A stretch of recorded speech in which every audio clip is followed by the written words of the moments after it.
오늘 하나님께서 우리에게 주시는 말씀은 누가복음 4장입니다.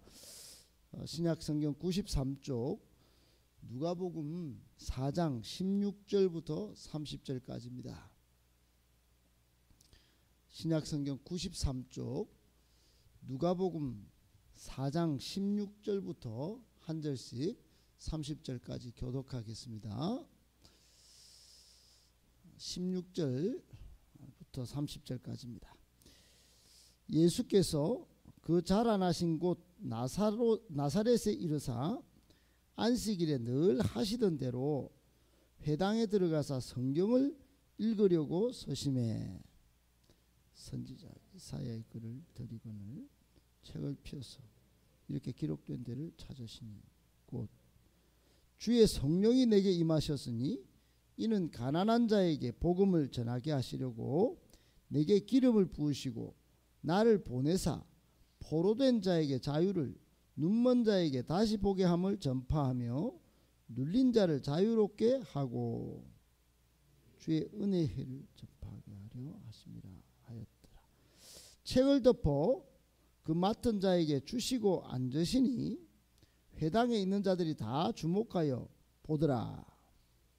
예수께서 말씀하시되 이 글이 오늘 너희 귀에 응하였느니라 하시니 그들이 다 그를 정언하고 그 입으로 나오는 바 은혜로운 말을 놀랍게 여겨 이르되 이 사람이 요셉의 아들이 아니냐. 예수께서 그들에게 이르시되 네가 반드시 이사야 너 자신을 고치라 하는 속담을 인용하여 내게 말하기를 우리가 들은 바 가버나움에서 행한 일을 내 고향 여기서도 행하라 하리라. 또 이르시되 내가 진실로 너희에게 이르노니 선지자가 고향에서는 환영을 받는 자가 없느니라. 참으로 너희에게 이르노니 엘리야 시대에 하늘이 3년 6개월간 닫히어 온 땅에 큰 흉년이 들었을 때에 이스라엘에 많은 과부가 있었으니 엘리야가 그중 한 사람에게도 보내심을 받지 않고 오직 시돈 땅에 있는 사렙다의 한 과부에게 뿐이었으며 많은 나병 환자가 있었을 때 그중에 한 사람도 깨끗함을 얻지 못하고 오직 수리아 사람 나만 뿐이었느니라. 회당에 있는 자들이 이것을 듣고 다 크게 화가 나서 일어나 동네 밖으로 쫓아내어 그 동네가 건설된 산 낭떠러지까지 끌고 가서 밀쳐 떨어뜨리고자 하되. 같이 읽겠습니다. 예수께서 그들 가운데로 지나서 가시니라. 아멘. 할렐루야. 반갑습니다. 한 주간 성탄절 절기 묵상으로 예수님의 오신 이 성탄의 참된 이유와 목적 그 뜻을 찾아보고 있는데 여러분에게도 큰 위로가 되고 또 이 성탄의 기쁨이 여러분의 온 삶과 또 가정 가운데 여러분의 앞으로 미래 인생 가운데 큰 복이 되기를 예수님의 이름으로 축복합니다. 아멘. 오늘 말씀도 세 가지로 예수님의 성탄하신 성탄의 목적과 이유를 나눠서 한번 정리하여 살펴보려고 합니다. 첫 번째, 예수님이 성탄하신 이유, 하나님이 보내셨기 때문입니다. 여러분, 예수님이 이 땅에 태어나실 때 하나님이 안 보내셨다면 아마 예수님 안 오셨을지도 모릅니다. 하나님이 보내셨고 예수님은 그 보내심의 뜻을 순종했기 때문에 이 땅에 오신 것입니다. 오늘 본문에 예수님은 고향 나사렛에 한 회당에 이제 한 청소년 청년 아마 그쯤 되셨을 텐데 이제 들어가셨어요. 회당이라고 하는 것은 교회가 있기 전에 유대인들이 거기서 성경을 읽으면서 신앙을 유지하던 곳이에요. 성전은 이미 회파됐고 회당이라고 하는 곳에서 성경은 읽을 수 있도록 허락을 받고 있었는데 거기 들어가면 늘 성경을 돌아가면서 읽는, 제가 서 있는 이 자리에 항상 성경이 펴 있고 두루마리죠. 이렇게 항상 두루마리에 한 사람이 읽고 나면 그 다음에 읽도록 이렇게 성경을 펴놨어요. 해필이면 예수님께서 늘 하시던 대로 이제 이 회당에 들어오셔서 그 다음 딱 순서가 딱 맞아서 딱 앞에 서서 이 두루마리를 딱 폈는데, 이 늘 하시던 대로 딱 폈는데 이 내용이 이사야 구약성경 61장 1절 2절이었던가 봅니다. 여기서 두 가지를 깨닫는데, 하나는 예수님은 늘 하시던 대로 성경을 읽으셨다 하는 겁니다. 예수님은 습관적으로 어릴 때부터 회당에 가셔서 성경을 읽으셨습니다. 이것은 오늘날 우리가 성경은 안 읽고 세상 정보나 뉴스에 빠른 우리의 모습을 조금 회개하게 하고 깨닫게 합니다. 여러분, 예수님은 삶의 지혜를 성경을 읽으면서 얻으셨습니다. 예수님은 늘 하시던 대로 거룩한 습관을 갖고 계셨는데, 우리처럼 이렇게 새벽 기도를 하시는 것 같은 성경을 읽으면서 매일 그렇게 사셨습니다. 우리는 뭘 할까? 우리는 어떤 것부터 할까 생각할 때 예수님의 교훈을 배울 수 있습니다. 그리고 또 하나 우리가 깨닫는 것은, 해필이면 왜 예수님이 읽으셨을 때 이사야 61장 1절 2절이었나 하는 것입니다. 예수님은 관례대로 성경을 펴놓는 걸 읽었을 뿐인데, 그 펼쳐진 부분을 읽었을 뿐인데, 놀랍게도 이 부분이 메시아 이야기입니다. 메시아, 예수님 당신에 관한 이야기였다 이 말입니다.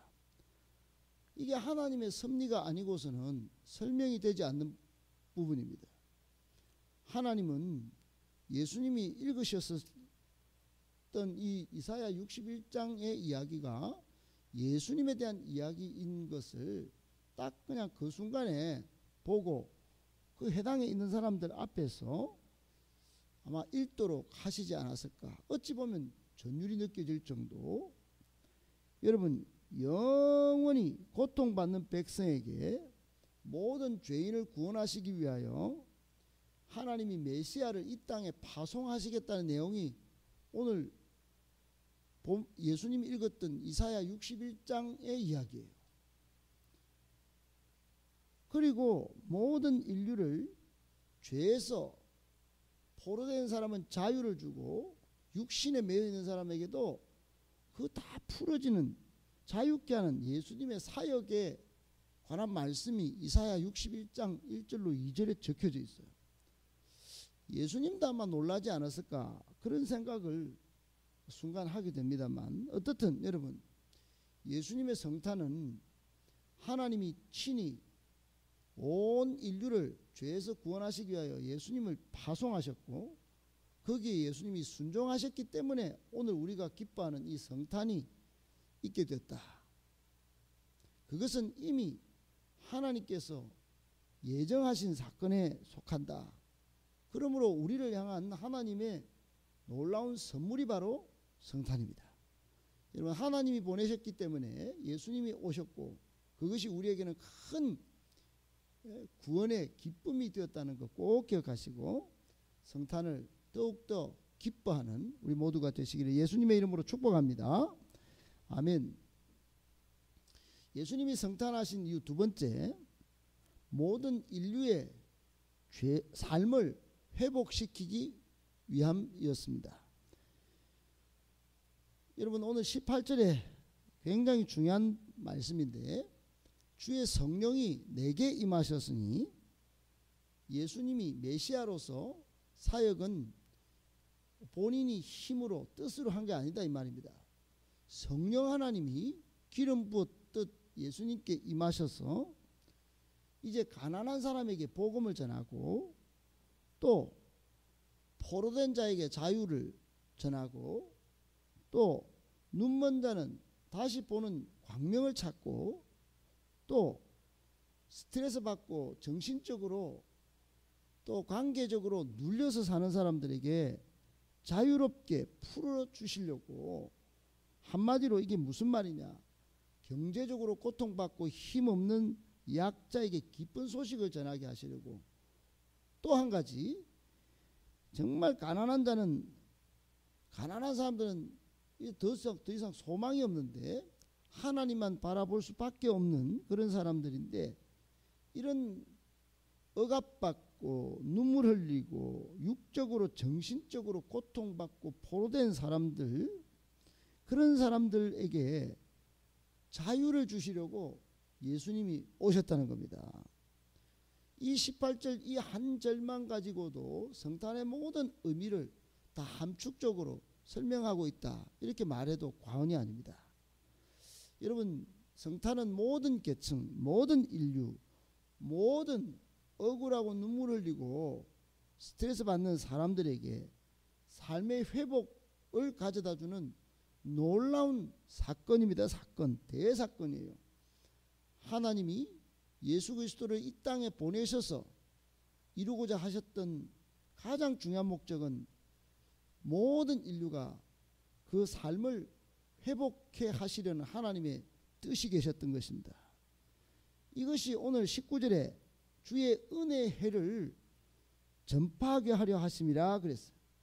은혜다, 모든 사람에게 이제 자유다, 이게 선포가 됐다 이 말입니다. 여러분, 이스라엘 백성은 49년 정도가 되면 49년 동안 노예로 쇠가 빠지게 잡혀서 눌려서 고생하다가 50년째 딱 되면 전부 무조건 노예에서 해방을 시켜주는 제도가 있었어요. 그게 은혜의 해, 희년입니다. 희년. 어떤 사람도 자기 동족을 묶어둘 수 없다, 그건 하나님의 법이다 그랬어요. 지금 이 희년이 이제 예수님을 통해서 온 인류에게 확장돼서 선포된 겁니다. 어떤 누구도 붙잡을 수 없다.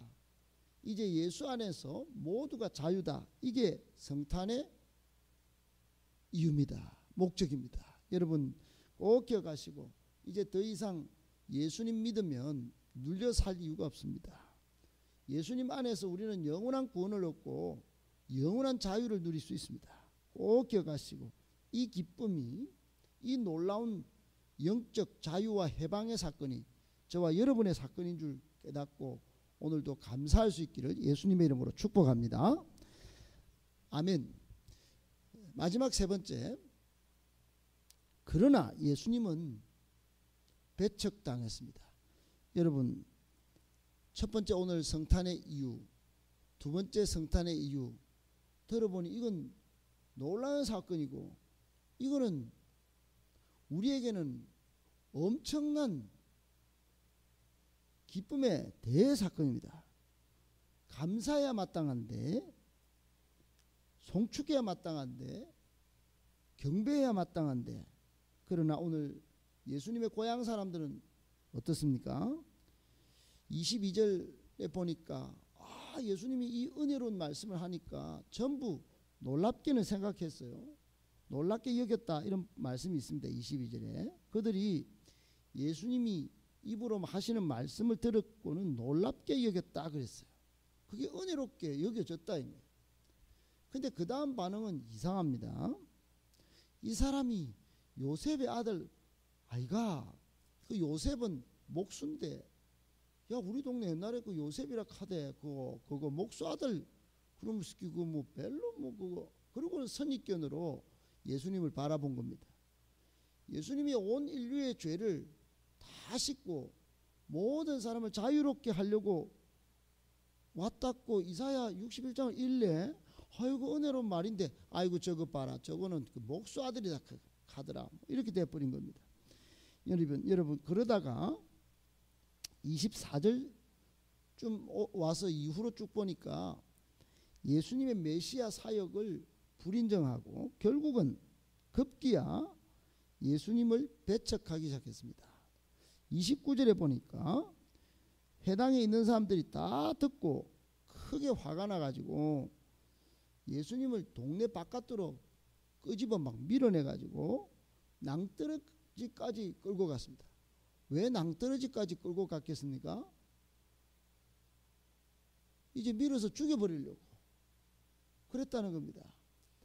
예수님께서 사렙다 가부 나아만 장군 한 명, 그 한 명을 하나님이 너무 소중히 여기셔서 많은 사람이 있는데 이 사람들이 순종파 사람들이고 이 사람들이 참 불쌍히 여기는 그런 마음을 하나님을 경외하는 마음이 있어서 그 사람만 찾아갔다. 너것도 마음 고쳐 먹어라. 이런 비슷한 말씀하시니까 화가 확 돋구쳐가지고 그때 회개하면 될 것을 예수님이 메시아인 것을 인정하고 동네 사람이지만 목수의 아들이지만 하나님의 아들이구나. 하나님의 파송을 받아서 온 인류를 구원하시려고 오셨구나. 경배하면 될 것을 낭떠러지까지 끌고 가서 죽이려고 했던 것입니다.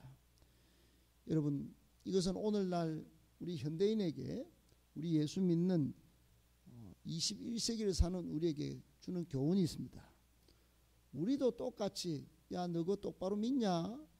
나는 너거보다 중국 사람들한테 갈란다. 나는 저 아프리카 사람들이 오히려 더 요즘은 예수 잘 믿더라야. 너거 한국교회 회개해라야.